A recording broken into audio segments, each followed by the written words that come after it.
ঈদের দিন বড় আনন্দ, সবাই বাড়ি বাড়ি যায়, নাস্তা খায়, কত নতুন পোশাক। একটা যুবক কবরের কিনারায় দাঁড়ায় দাঁড়ায় কান্না করে, আরে যুবক, আজ আনন্দের দিন, কেন কাঁদো? বলে, গত বছর ঈদে আমার মা বাবার দোয়া নিয়ে আমি ঈদের নামাজ পড়েছি। এই ঈদে আমি যখন যাই নামাজটা কাঁধে নিয়ে মসজিদের দিকে রওনা, ঈদগাহে নামাজ আদায় করব, ঘর থেকে বেরোবার সময় তাকায় দেখি বাবার বিছানা খালি, বাবা নাই। মায়ের বিছানা খালি পড়ে আছে, মা নেই। বাবার জামাগুলো টানানো আছে। আজ আমার মাথায় কে হাত বুলায় দিবে? কে আমার জন্য একটু দোয়া করবে? কেউ নাই।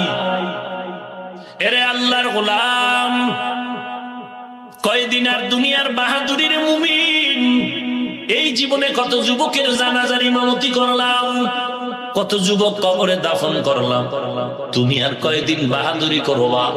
লেখাপড়ার হালাতে পরীক্ষা দিছে, রেজাল্ট বের হওয়ার আগে মরে গেছে। ওরে নবীর উম্মতের